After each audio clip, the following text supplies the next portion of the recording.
الحمد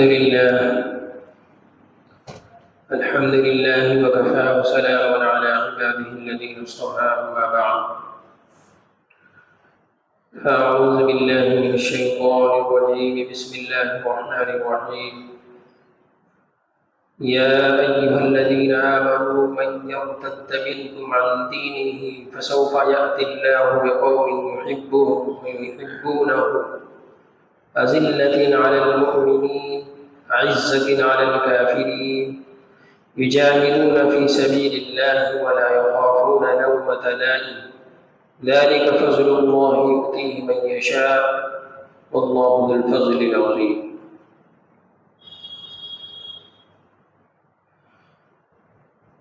محترم و مکرم حاضرین مجلس،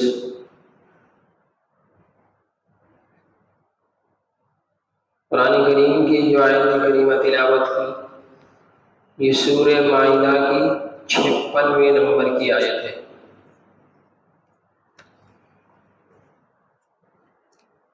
اس میں اللہ رب العزت نے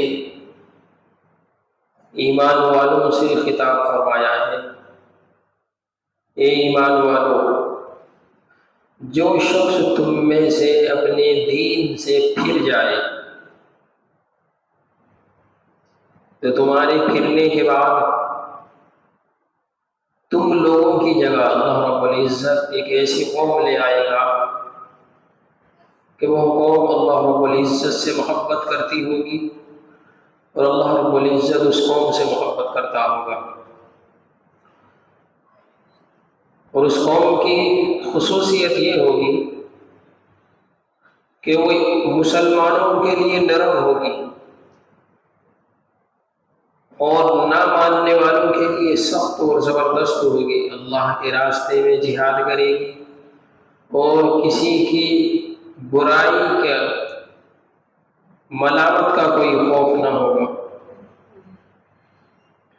ایمان کی دولت یہ اللہ کا فضل ہے، جسے چاہے عطا فرماتا ہے اور اللہ بڑے فضل والے ہیں۔ اللہ رب العزت نے اس دنیا میں انسانوں کو بے شمار نعمتوں سے نوازا ہے، لیکن ان سب میں جو سب سے بڑی اور عظیم نعمت ہے وہ ایمان کی دولت ہے۔ ایمان کی دولت کا دنیا کی کوئی بھی چیز مقابلہ نہیں کر سکتی۔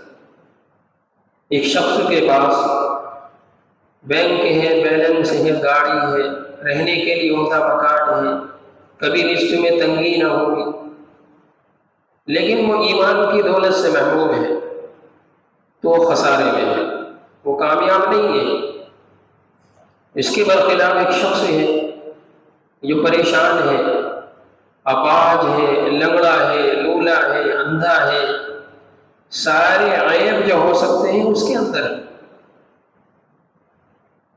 کھانے کے لیے رزق اس کے پاس نہیں ہے، رہنے کے لیے سکون والا مکان نہیں ہے، لیکن اس سب کے باوجود اس شخص کے پاس ایمان کی دولت ہے، تو وہ شخص ایمان کی دولت کے ہونے کی وجہ سے کامیاب ہے، اور یہی وہ شخص ہے کہ جس کے لیے اللہ رب العزت نے جنت کو تیار کر رکھا ہے، اور وہ ایسی جنت ہے کہ جس کو لفظوں میں بیان نہیں کیا جا سکتا۔ یہ لفظ جو ارتداد ہے، اس کا کیا مطلب ہے؟ اس کا مطلب ہے پھر جانا، اور شریعت میں مذہب اسلام سے پھر جانے کو ارتداد کہتے ہیں، اور جو شخص پھرتا ہے اس کو مرتد کہتے ہیں۔ اس ارتداد کی دو صورتیں ہیں۔ پہلی صورت تو یہ ہے کہ کوئی بھی شخص اللہ اور اس کے رسول کا ہی انکار کر دے، مذہب اسلام کو چھوڑ کر کے کافر ہو جائے، یہودی اختیار کر لے، عیسائیت کو اختیار کر لے، قادیانی بن جائے، اللہ کی وحدانیت اور رسول اللہ صلی اللہ علیہ وسلم کی رسالت کا انکار کرتا ہو، فرشتوں پر وہ ایمان نہ رکھتا ہو، آسمان کی کتابوں پر اس کا ایمان نہ ہو، آخرت کے دن پر وہ ایمان نہ رکھتا ہو، حشر اور نشر پر اس کا ایمان نہ ہو، یہ مرتد کہلائے گا۔ جو ان تمام باتوں کا انکار کر دے گا وہ مرتد کہلائے گا۔ دوسری صورت ارتداد کی یہ ہے کہ جو صراحتاً تو اللہ رب العزت کی وحدانیت کا اور جناب رسول اللہ صلی اللہ علیہ وسلم کی رسالت کا انکار نہیں کرتا، لیکن وہ اپنے اعمال سے اور اپنے اقوال سے، اعمال عمل کرنا، اقوال زبان سے بولنا، ان سے وہ یہ حرکتیں کرتا رہتا ہے، عمل کرتا ہے تو وہ قرآن و سنت کے خلاف، بولتا ہے تو قرآن و سنت کے خلاف، یہ شخص بھی مرتد کہلاتا ہے۔ جس کی سوچ ہی قرآن کے عقیدے کے خلاف ہو، شریعت کے خلاف ہو، وہ ایمان والا نہیں ہو سکتا۔ اور علماء نے لکھا ہے کہ یہ دوسری جو صورت ہے، جو صراحتاً تو انکار نہیں کر رہا ہے لیکن اپنے اعمال سے، اپنے اقوال سے گویا وہ یہ دکھلا رہا ہے کہ میں شریعت سے بیزار ہوں، یہ بڑی خطرناک صورت ہے۔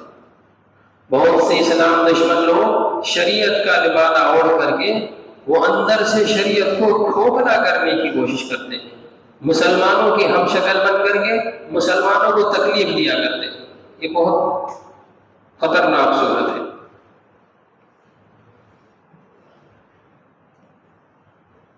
ایک بڑے عالم ہیں، وہ فرماتے ہیں کہ مذہب اسلام سے کفر کی طرف لوٹنا، پھر جانا، یہ پیدائشی کفر سے بھی زیادہ خطرناک ہے۔ ایک شخص مسلمان تھا لیکن اس نے پھر اسلام کو چھوڑ دیا، کافر ہو گیا، مرتد ہو گیا، اس کا یہ عمل اس شخص سے زیادہ خطرناک ہے جو پیدائشی کافر تھا۔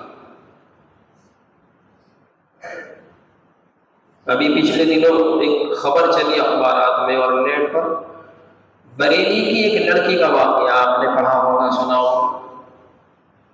اس نے اسلام کو چھوڑ کر کے غیر مذہب میں شادی کی، ان کی رسوم و رواج کے مطابق، جہاں گئی وہاں اس لڑکے نے اس کو مار دیا۔ بہت سارے کیسز ہیں، اخبارات کی سرخیوں کی زینت بنے، نیٹ پر خبریں آتی رہتی ہیں۔ بہت سی ایمان والی بہنیں، لڑکیاں غیروں کا شکار ہو گئی۔ کیا ہوا ان کا؟ وہ ایمان سے ہاتھ دھو بیٹھی۔ اب جب وہ انتقال کر گئی، مر گئی، اس کو مار دیا گیا، تو اس کے میکے والے، گھر والے اپنے یہاں لے آئے۔ بریلی کا واقعہ ہے۔ تو مسلمانوں میں سے کسی نے بھی اس کے جنازے کی نماز نہ تو پڑھی اور نہ کسی امام اور مقتدی نے پڑھائی، بغیر نماز جنازہ کے اس کو دفن کر دیا گیا۔ یہ عبرت ہے، اور یہ عمل کرنے والوں نے اچھا کیا، تاکہ سماج کے اندر رہنے والے ایسے لوگوں کو جن کے ذہنوں کے اندر فتور بھرا ہوا ہے اور وہ سماج کے لیے ایک ناسور بن چکے ہیں، ان کے لیے عبرت کا تعزیہ نہ لگے۔ شریعت کھیل نہیں ہے، شریعت کسی کھیل کود کا نام نہیں ہے جی۔ ذالک فضل اللہ یؤتیہ من یشاء، یہ شریعت اور مذہب اسلام تو یہ اللہ رب العزت کی بڑی عظیم نعمت ہے، جسے چاہے دے۔ ذالک فضل اللہ یؤتیہ من یشاء، مجھے اگر اللہ تعالیٰ نے ایمان والے کے گھر میں پیدا کیا، میرا کمال نہیں ہے، یہ اللہ کا فضل ہے، اس نے ہمیں ایمان والوں کے گھر میں پیدا کیا۔ خاتمے کی 4 صورتیں، خاتمے کی 4 صورتیں ترمذی شریف کی روایت ہے۔ اللہ کے نبی صلی اللہ علیہ وسلم نے ارشاد فرمایا، ایمان اور کفر کے اعتبار سے خاتمے کی 4 صورتیں۔ پہلی صورت یہ ہے کہ ایمان کی ماحول میں پیدا ہوا اور ایمان کی حالت میں اس کا انتقال ہوا۔ دوسری صورت ہے کفر کے ماحول میں پیدا ہوا اور کفر کی ہی حالت میں اس کا اس دنیا سے جانا ہوا۔ تیسری صورت ہے ایمان کے ماحول میں پیدا ہوا لیکن جب دنیا سے رخصت ہوا تو کفر کی حالت میں ہوا۔ یہ جو تیسری قسم ہے یہ مرتد کہلائے گی۔ اللہ رب العزت ہم سب کی حفاظت فرمائے اور ہمارا خاتمہ ایمان پر فرمائے۔ یہ مرتد کہلائے گی۔ پیدا ہونے والا ایمان کے ماحول میں ہوا، لیکن جب دنیا سے جا رہا ہے تو وہ اسلام کی عظیم الشان نعمت کو چھوڑ بیٹھا، مرتد ہو گیا۔ اور چوتھی قسم ہے کفر کے ماحول میں پیدا ہوا لیکن ایمان کی حالت میں اس کو موت آئی، یہ چوتھی قسم ہے۔ ایمان کے بارے میں ہر وقت ڈرتے رہنا چاہیے۔ ایمان کے بارے میں مطلب ہے خاتمہ بالخیر، اس کے بارے میں بندے کو ہر وقت ڈرتے رہنا چاہیے۔ کسی بھی شخص کی گارنٹی نہیں ہے کہ اس کا خاتمہ ایمان پر ہوگا، کوئی دعویٰ نہیں کر سکتا سوائے حضرات انبیاء علیہ السلام کی ذات اقدس کے، ان کے خاتمہ بالخیر کی گارنٹی دی گئی۔ حضرات انبیاء علیہ السلام کے خاتمہ بالخیر کی، ایمان کی حالت میں جانے کی گارنٹی دی۔ لیکن ان مقدس ہستیوں کے علاوہ کوئی بھی گارنٹی یا دعویٰ نہیں کر سکتا کہ میرا خاتمہ ایمان پر ہوگا۔ اس لیے اپنے ایمان کے بارے میں ہر وقت ہر ایمان والے کو ڈرتے رہنا چاہیے، کوئی کتنا بھی متقی کیوں نہ ہو، کتنا بڑے سے بڑے عمل کیوں نہ کر رہا ہو، لیکن وہ اپنے اعمال پر مطمئن ہو کر کے نہ بیٹھے۔ جی ہاں، میں تہجد گزار ہوں، میں اگر ہاتھ اٹھا دوں تو اللہ رب العزت میری بات کو نہ نہیں لوٹاتا، میں تو 5 وقتہ نمازی ہوں، میں حافظ قرآن ہوں، میں عالم ہوں۔ نہیں، بڑے بڑے اللہ والے اور بڑے بڑے بزرگوں کے واقعات کتابوں میں بڑے بڑے۔ نفس کی اتباع، خواہش نفس، جب انہوں نے اپنے نفس کی اتباع کی، ایمان ان سے سلب کر لیا گیا، چھین لیا گیا۔ واقعات پڑھو آپ کتابوں کے اور آپ کو کھولو، پتہ چلے گا۔ تو اس لیے کوئی بھی شخص اپنے ایمان پر مطمئن نہ رہے، بلکہ اللہ رب العزت سے خاتمہ بالخیر کی دعا کرتے رہنا چاہیے۔ حضرات انبیاء علیہ السلام کی چونکہ خاتمہ بالخیر کی گارنٹی تھی، لیکن پھر بھی وہ لوگ اپنے خاتمے کے بارے میں فکر مند تھے، ہر وقت متفکر رہتے تھے۔ حضرت ابراہیم علیہ السلام نے اللہ رب العزت سے دعا کی، وَإِذْ قَالَ إِبْرَاهِيمُ رَبِّ اجْعَلْ هَٰذَا الْبَلَدَ آمِنًا وَاجْنُبْنِي وَبَنِيَّ أَن نَّعْبُدَ الْأَصْنَامَ۔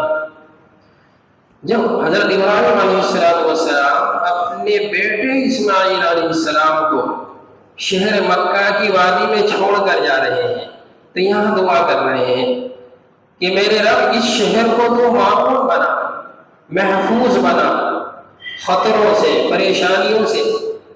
وَجْنُبْنِي وَبَنِيَّ أَن نَّعْبُدَ الْأَصْنَامَ، اور میری بھی اور میری اولاد کی بھی بتوں کی پوجا سے حفاظت کرو۔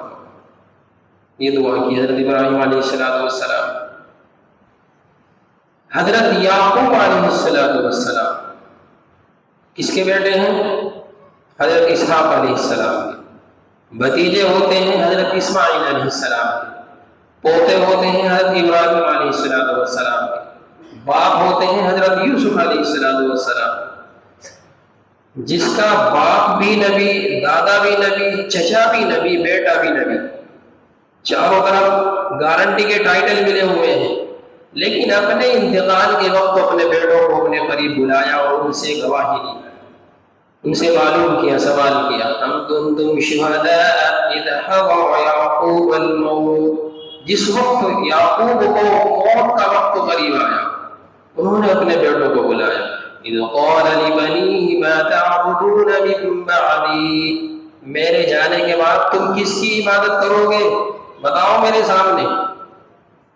تو وہ فرما بردار بیٹے کہنے لگے، قالوا نعبد الہک والہ آبائک ابراہیم واسماعیل واسحاق الہا واحدا، ہم نے تو جیسا آپ کو کرتے دیکھا ہم تو ویسا کریں گے، وَنَحْنُ لَهُ مُسْلِمُونَ، ہم فرما بردار ہیں، ہم نافرمانی نہیں کریں گے آپ کی۔ حضرت یوسف علیہ السلام اللہ کے نبی، وہ خود اپنے ایمان کے بارے میں فکر مند ہے. توفنی مسلما والحقنی بالصالحین، میری موت آئے تو ایمان کی حالت میں آئے اور مجھے صالحین کی جماعت میں شامل فرما دیجیے. حضور صلی اللہ علیہ وسلم جو سارے نبیوں کے سردار ہیں، آپ بھی اپنے ایمان کے بارے میں بہت زیادہ متفکر رہا کرتے تھے. حضرت ام سلمہ رضی اللہ عنہ سے سوال کیا گیا کہ آپ صلی اللہ علیہ وسلم کون سی دعا کا زیادہ ورد کیا کرتے تھے؟ کیونکہ آپ تو ہر وقت دعائیں پڑھا کرتے تھے، 24 گھنٹے آپ کے معمولات کا ایک وقت بنا ہوا تھا. سیرت کی کتابوں میں ملتا ہے، جب مطالعہ کرتے ہیں تو پتہ چلتا ہے. تو آپ نے فرماتی ہیں کہ حضور صلی اللہ علیہ وسلم اپنے ایمان کے بارے میں بہت زیادہ فکر مند رہا کرتے تھے اور آپ دعا کرتے تھے یا مقلب القلوب ثبت قلبی علی دینک، اے دلوں کو تھامنے والے، ثابت قدم رکھنے والے، اپنے دین پر میرے دل کو ثابت قدم کرو. تو جب یہ حضرات انبیاء علیہم السلام جن کو ایمان بالخیر کی گارنٹی دی گئی تھی وہ فکر مند تھے، تو پھر آج کا بھی یہ دور چل رہا ہے. ہماری بیٹی جو کفر کے نرغے میں جا رہی ہیں، مرتد ہو رہی ہیں، واقعات سامنے آ رہے ہیں، ہمیں خود اپنی اور اپنے اہل و عیال کی کتنی فکر کرنی چاہیے. آج کے اس ٹاپک کا مطلب یہ، میں نے ابھی عرض کیا کہ ایمان کے ماحول میں پیدا ہونے والا اور اس دنیا سے کفر کی حالت میں جانے والا یہ سب سے زیادہ خطرناک شخص ہے، سب سے زیادہ خطرناک شخص ہے. ہم خود اپنے اعمال پر مطمئن ہو کر کے بھروسہ کر کے بیٹھ جائیں اور اپنے بچوں کا، اپنے اہل و عیال کا کوئی خیال نہ کریں. میرا بچہ اگر کالج جا رہا ہے، میری بچی کالج جا رہی، اسکول جا رہی ہے، اس کا اٹھنا بیٹھنا کس کے ساتھ ہے، وہ وہاں جا کر کے کیا سیکھ رہا ہے. عصری تعلیم والے اپنے کورسوں کے اندر بچے بچیوں کو کیا سکھلا رہے ہیں. اگر ہم لوگ ان باتوں پر عمل نہیں کریں گے تو یہ اولاد جس کے بارے میں شریعت نے ہمیں مکلف بنایا اور قرآن کریم نے ہمیں جھنجھوڑا، قوا انفسکم واہلیکم نارا وقودها الناس والحجارہ، قیامت کے دن صرف تم سے تمہارے بارے میں سوال نہیں ہوگا بلکہ تم سے تمہارے اہل و عیال کے بارے میں بھی سوال کیا جائے گا کہ تم نے ان کے بارے میں کیا خیریت لی تھی اور ان کی کتنی فکر کی تھی. اگر ہم نے یہاں ان کی خیریت لی، ان کے بارے میں فکر مند رہے، ہم وہاں صحیح جواب دے دیں گے. نہیں تو وہاں بچنا بہت زیادہ مشکل نظر آتا ہے، جیسا کہ آج کا ماحول ہم اپنی آنکھوں سے دیکھ رہے ہیں. اللہ رب العزت ہم سب کی حفاظت فرمائے. بڑے بڑے صحابی وہ اس چیز سے بہت زیادہ فکر مند تھے. ایک جنازہ لایا گیا، حضرت عمر فاروق رضی اللہ عنہ تشریف لائے جنازہ پڑھانے کے لیے. رازداری رسول حضرت حذیفہ رضی اللہ عنہ نے کہا کہ آپ تشریف رکھیے، بیٹھ جائیے، اس شخص کی نماز نہ پڑھائیے. کیوں؟ اس لیے کہ یہ منافقین کی جماعت میں ہے. اللہ کے نبی صلی اللہ علیہ وسلم نے جن لوگوں کا نام مجھے بتلایا ہے منافقوں کی فہرست میں اس کا بھی نام ہے. تو اب دیکھیں حضرت عمر رضی اللہ عنہ کتنے فکر مند ہوئے. آپ نے فرمایا کہ میرا بھی نام اس فہرست میں ہے کیا؟ میں بھی منافقین میں سے ہوں کیا؟ حضرت حذیفہ رضی اللہ عنہ فرماتے ہیں کہ نہیں، آپ کا نام اس فہرست میں نہیں. تب آپ تھوڑا مطمئن ہوئے. یہ لوگ تھے جو اپنے ایمان کے بارے میں فکر کیا کرتے تھے. میں نے ارتداد کی دوسری قسم بیان کیا حضرات کے سامنے، جو صراحت کے ساتھ تو قرآن و حدیث کا انکار نہیں کرتا لیکن اپنے اعمال سے اور اپنے اقوال سے ایسے کام کرتا ہے جو قرآن و حدیث کے خلاف جا رہے ہیں. ہم اپنے روزمرہ 24 گھنٹے کی زندگی میں دیکھ لیں، ہماری جو گفت و شنید ہوتی ہے وہ کس طریقے سے ہوتی ہے. مثال کے طور پہ ابھی اگر کسی کو کہا جائے میں آیا ہے میرے سامنے اور یہیں سے آیا ہے، اپنی مسجد کے حلقے سے، اپنے اطراف سے ایک معاملہ سامنے آیا، کسی شخص سے کہا گیا، کسی بھی شخص سے کہا گیا، میں کسی کا نام نہیں لیتا، بھائی اس کو تھوڑا بڑھا لو، یہ تو چور ڈاکو والے کام ہے، اگر ہم اس کو بڑھائیں گے داڑھی کو. مجھے سن کر کے بڑی حیرت ہوئی. ارے بھائی یہ نبی کریم صلی اللہ علیہ وسلم کی سنت ہے، سنت مؤکدہ جس کا ادا کرنا ضروری ہے. آپ شریعت کی مذاق اڑا رہے ہیں، آپ حضور صلی اللہ علیہ وسلم کے عمل پر انگلی اٹھا رہے ہیں۔ ہر شخص، ہر امتی قیامت کے دن آپ کی شفاعت کا محتاج ہے۔ اپنے عمل پر کوئی بھی مطمئن ہو کر کے نہیں کہہ سکتا میں جنت میں چلا جاؤں گا، جب تک کہ حضور صلی اللہ علیہ وسلم کا واسطہ آپ کے طفیل اور آپ کی شفاعت میں اس کو نصیب ہو جائے۔ ہم شریعت کا مذاق اڑا رہے ہیں۔ صبح سے شام تک قرآن کریم کی، حدیث کی ہم باتیں سنتے ہیں اور اس پر تمسخر کرتے ہیں، ہنس کر کے اڑا دیتے ہیں۔ ہمیں معلوم ہی نہیں قرآن نے ہمیں کیا کہا، ہمیں معلوم نہیں حدیث ہمیں کیا کہہ رہی، بس ہم اپنی میں مگن ہیں۔ یہ وہ چیز ہے جو ارتداد کی پہلی شکل سے زیادہ خطرناک ہے۔ ہمیں شعور نہیں ہوتا، احساس نہیں ہوتا، اور ہم اپنی اس زبان سے ایسے الفاظ بول دے رہے ہیں جو کفر تک پہنچا دیتے ہیں۔ ہمیں احساس نہیں ہوتا۔ بتانے والے نے جب بتایا بہت تکلیف ہوئی، بڑے ذمہ دار آدمی۔ سفیان ثوری رحمت اللہ علیہ، اللہ والے گزرے ہیں، وہ فرماتے ہیں کہ میرے ایک شیخ تھے جن سے میں نے علم حاصل کیا تھا، جب ان کی وفات کا وقت قریب آیا تو ان سے ایمان کی دولت کو چھین لیا گیا اور ان کا انتقال کفر کی حالت میں۔ کون کر سکتا ہے اطمینان اپنے ایمان کا؟